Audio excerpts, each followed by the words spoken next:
Welcome back. સમાચાર તરફ આગળ વાત કરીએ. અમદાવાદ મનપાના અધિકારી સામે હવે ટ્રેડ યુનિયન દ્વારા બાયો ચઢાવવામાં આવી છે. તેમના દ્વારા ડેપ્યુટી મ્યુનિસિપલ કમિશનરને આવેદનપત્ર આપી અધિકારીને બદલવા માંગ કરાઈ છે. તેમનો આરોપ છે કે દક્ષિણ ઝોનમાં ફરજ પર રહેલ રાજન પરમાર દ્વારા કર્મચારીઓને વગર કારણે મસમોટા દંડ ફટકારવામાં આવે છે.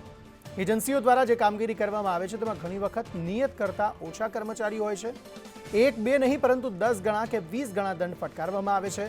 આ સિવાય એક જ વ્યક્તિ દ્વારા અલગ અલગ કંપની ખોલવામાં આવે છે અને તેમને જ કોન્ટ્રાક્ટ આપવામાં આવે છે. તેની મૌખિક રજૂઆત અમદાવાદ વાલ્મીકી સફાઈ કોન્ટ્રાક્ટ એસોસિએશનમાં આવતા તેમના દ્વારા રૂબરૂ રજૂઆત અને બાદમાં આવેદન આપવા સહિતની કામગીરી કરાઈ, પરંતુ કોઈ નિકાલ આવ્યો નથી.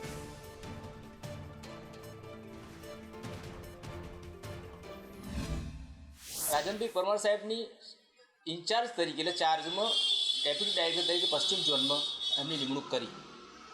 રાજનભાઈને મારા ખ્યાલથી આજ સુધી હજુ 2-1 મહિના થયા છે, પણ રાજનભાઈની પદ્ધતિ માટે અમે એટલું કહીએ છીએ કે રાજનભાઈ પહેલાં તો આવીને સીધું જે RW કે કોન્ટ્રાક્ટ ચાલતા હોય એનું લિસ્ટ તૈયાર કર્યું. રાજનભાઈ અમને ડિસ્ટર્બ કરીને પોતે કે પ્રમાણે કામગીરી આપી એવું બોર્ડ કક્ષાએ દબાણ કરતા હતા.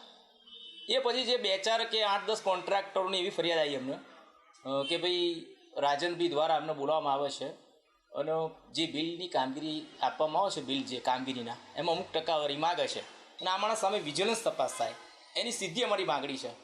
અને કે જૂના એના રેકોર્ડો બી જોશો, ફાયરમાં હતા ત્યારના રેકોર્ડો, એ પછી એડી તરીકે દક્ષિણ ઝોનમાં ગયા હતા. એમની પરિકાષ્ઠા એટલી પહોંચી ગઈ છે કે માણસ કઈ બી હદે શકે છે, આ લોકોનો કામ બંધ કરાવી શકે એમ છે.